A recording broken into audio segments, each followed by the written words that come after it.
Hi guys! My favorite July shows, movies and apps. So that's what we're talking about today, and my kids have actually given me a really long list. Now a couple of things and a couple of shows that I've got, which is, you know, for every single age group, right? We've got every single age group, and guys, for every single age group, please let me know if you guys have some comments in terms of shows that you've been watching with your kids, but these have been my absolute July favorites and I want to share them all with you guys. The movies that we actually saw in the month of July, saw Full Out, which is our absolute favorite movie. If you guys haven't seen that, it is a story of a gymnast called Ariana Berlin and how she meets with an accident and then what happens, and the kids loved that movie. Like, they've seen it, I think, 3 times, but they absolutely love that movie. So if you guys haven't seen it, make sure that you do. We've written a detailed review about it on KSP, so go check that out.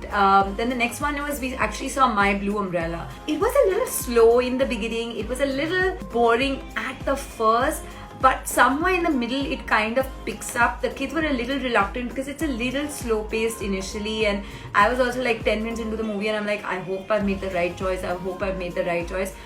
But towards the middle of the movie, it actually picks up, and guys, it's a beautiful movie. You guys have to watch it with your kids. I cannot even emphasize on how brilliant that movie is.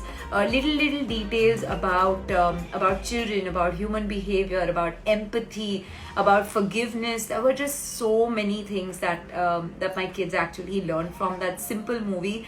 And I know that if they had to put a recommendation list, this movie would actually be there. The next one they've actually written down is Hum Hai Rahi Pyar Ke. I don't know how many of you guys have seen it. The kids loved it. Like, I couldn't believe my kids singing those songs after watching Hum Hai Rahi Pyar Ke, but they loved the movie. They loved the concept of the 3 kids, and then, you know, that being raised by their. And I think it was a movie that we grew up watching, and I was so happy that, though it's timeless, and there are moments when they'll be like, why can't they just pick up the phone and call? Why do they need to do so much? And I need to remind them that, guys, it's, you know, it was a different time. Mobile phones didn't exist, and it was quite hilarious, but it was a lot of fun.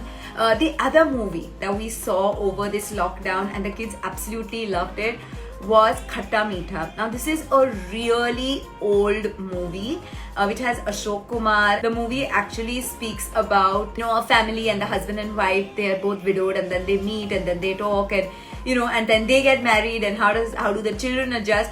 And it you know, and it's the movie which has that song Thoda Hai Thode Ki Zarurat Hai. And oh my god, my kids absolutely love that movie, and it's become like a thing where we keep humming the songs together. So if you guys haven't checked that out, then again, a really good one. Also, if your kids have read Matilda, you're going to absolutely enjoy watching the movie, because, you know, it's just so much excitement when they finish reading the book. So what we always do is we tempt them to read, and this is one of my hacks to get them to read, is read the book and then we can watch the movie together. So that as a concept has really worked. So if you guys haven't tried it, this is a great incentive to get your kids to read. It will work, I'm telling you, it will. Okay, next up, a couple of shows that we've been watching on Netflix. So of course, we've done a whole series which is on, if your kid loves food shows, and if you as a family love food shows, then a whole bunch of food and baking shows, which we put up a link, which is you know, the likes of a Nailed It or a Sugar Rush or Zumbo's Desserts or the Big Family Cookout show. So you guys must watch Nadia's latest show. It is fabulous. There are some amazing quick hacks to cooking, baking, snacking, like everything about there, right? The one which I really recommend, and this is a TVF production called Ye Meri Family, and this is about kids growing up in the 90s. You know, things that were happening like Garmi Ki Chutti in the 90s and all of that, and how it's a family of 3, and there's Mona Singh, aka also Jassi, and there's this father, and how they really go about raising the kids, and, you know, how the little one always gets the best things, and the elder ones always have to suffer. Actually, the middle ones always have to suffer, because the elder one is like a golden-eyed boy, the younger one is always the favorite. It's the middle ones who always get sandwiched, right? So guys, if you all haven't seen, make sure that you watch Ye Meri Family. It is fabulous. Okay, next up, we've also seen Street Food Asia. Now, for us, when we as a family watch TV with the kids. You know, while there's some shows which which are kid-led shows, but a large part of the shows are shows that we watch as a family, right? They could be on interiors, they could be on home decor, they could be on on street food or on National Geographic. So we actually have a few shows that we love as a family, and the kids, by the way, watch that show. It's not so much of, oh my god, they have to watch the show kind of thing, right? So that has really kind of worked for us as a concept. Then the other one, which is again a food show, which I highly recommend. Now this is a food journey which travels across different states of India and their stories. So we've seen 2 episodes. We've seen one on Gujarat where they talk about the different foods of Gujarat. I didn't even know until I saw the episode that the chana, the besan that we actually talk of, it's not an Indian grain. It came to India from the Portuguese about 3,500 years ago. It talks about how Bombay, Maharashtra, Gujarat were all one, and how Gujarat actually fought for Bombay and how the partition happened, and all of that. Then how did the Parsis come into the picture and they set base there. So there's just so much of history involved into the cuisine and the food that, guys, totally worth every piece of that episode. And the other one we saw was about Rajasthan, and it spoke about a little bit about Jodhpur and the street food in Jodhpur. It speaks about about Umaid Bhawan and Maharaja Gat Singh, and how they had these cooking competitions and cookouts and all of that in their olden times, and how every single expense of the rasoi was put down into these large books. And even today, if you wanted to know something that happened much earlier, and just the sheer documentation and preserving those recipes, preserving those memories, it's a brilliant show, and you guys totally must watch that. Okay, the other one that we've been watching is World's Most Extraordinary Homes.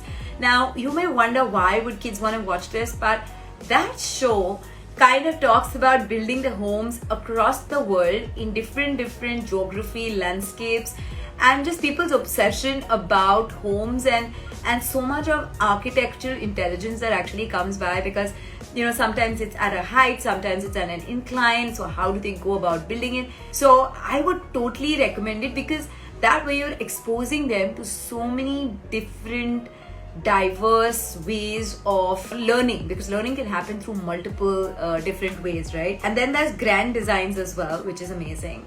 The other one which we saw in the month of July was also on Netflix, which was Michelle Obama's documentary on Becoming. And I thought it was a very interesting show to watch with them. My kids are 7 and 11, and I thought it was interesting because there was so much that was happening on Black Lives Matter, and her show really talks a lot about that. And I thought it was a very interesting time to actually make them watch that, because they really need to know what's going on. They need to know what's happening in the world. And yes, they are at a space where I can talk to them about these things, and it makes it easier. And though my younger one's only 7 and she wonders why there has to be discriminancy based on your skin color, but I think it's important to explain to them that this happens, this has been happening, and for us as parents to say that this should not happen. Floor is lava. I'm sure the kids are going crazy after that. My house has become like a challenge. So basically, floor is lava is jumping between 2 things, and if you fall down, then you actually fall down into the lava. So they've been creating their own little mazes around the house where they can actually and everything else is lava. So it's a crazy obsession right now. But if you guys haven't seen it, make sure that you do. And of course, another one that they've been watching, and I would perhaps recommend it about 7 or not 7, maybe 8 or 9 plus. But you have to watch it with your kids. It's the Babysitters Club. And I can trust my elder one to be fast forwarding things which are not relevant for the Chotu one. But guys, it's really cool. It's about these girls where they really come up on a need where their mother needs a babysitter, and they're like, listen, these babysitters are not trustworthy, they're not available, so how can we start a club? And kids are the best people to take care of other kids, because they can have fun and they can play and they can do so many other things. versus an adult taking care of a kid, which is quite boring. So I think it was an interesting thing, and they are actually obsessed with the Babysitters Club at the moment. And now they want to watch something completely different, which is called, I think, the Pony Sitters Club, but I have to watch it with them first. The way we go about deciding our shows and what we want to watch and all of that is I watch it first, they watch it after, or we always watch together. That's like a rule. We make sure that we do that. And guys, I have to tell you about the show that we saw last night, which is called the Speed Cubers. So it's basically a show where it's a world championship of people playing with a Rubik's Cube. And if you guys haven't seen it, you totally must, because it's about how they prepare for the championship, how an autistic kid is actually a 6-time world champion in setting the Rubik's Cube right under 6 minutes 50 seconds. It is brilliant. Okay, it's a short watch, but make sure that you guys watch it because it's really, really good. Next up is shows that we're just typically watching on TV or when we're surfing on TV. One is Cake Boss. They love watching that. Vegas Cakes. And then the other ones that we actually love is obviously MasterChef Australia. Everybody loves MasterChef Australia. And then they also like, for some reasons, watching Say Yes to the Dress.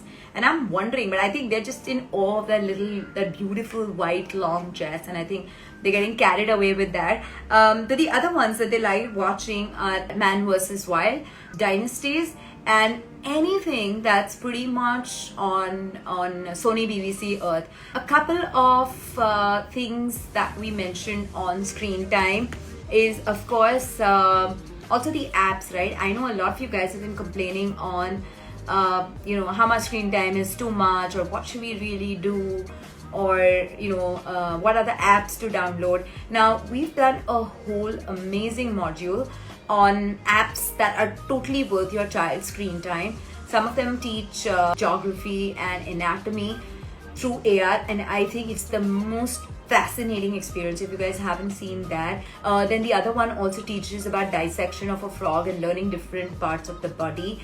That's a great one. We've always got Solar Walk. It kind of takes you to the outer space and lets your child understand different aspects. What my kids also love is Google Earth, because it kind of makes them takes them to this space of understanding a place even before they visit it. The other app that I would totally recommend, though it's a paid app, guys, please download it for your kids, especially if they're 7+, because it really gives your children the ability to be productive and very wise with their time. So it's called, the app is called Productive, and it basically tells them, okay, here, you take up different challenges. You want to take up 30-minute challenge, you want to take a 10-minute challenge, it's a reading challenge, no screen time challenge, food challenge, math challenge, and it just kind of challenges the kids, and they find that so amazing. And then they want to beat each other at different scores. So we've created 2 different logins using the same thing. So that has made it very exciting. So guys, if you all haven't downloaded that, it's a great recommendation. Please do that. The other one that we're obviously, because now school is also going to start for us, we're looking at, I don't know if you guys have seen our article on cyberbullying, but guys, please take a look at that, because that is really, really important. Which are the security measures that you should take? Which are the apps that are actually that you must download for people to watch, to keep a watch over your kids, to ensure that there is, you're monitoring the screen time, you're monitoring what websites and what apps they're using on their computer, and ensure that no restricted content is actually appearing. So we've done a whole piece on that. Guys, these have been my July favorites, and I'd love to know what are your July favorites, so please leave them in the comment. If you watch any of the shows, then make sure that you tag us, take a screenshot of the show. If it's our recommendation, tag us at KHATTA and me at Mansi Zaveri. I don't know how many of you guys are following me on my personal handle, but it'll be fun. I try and reply to as many DMs as I can. Yes, I try. But if that works, then please take screenshots and tag us, and make sure that you are using screen time as a medium of engaging with your kids and not as an idle babysitter, and it'll be a lot of fun.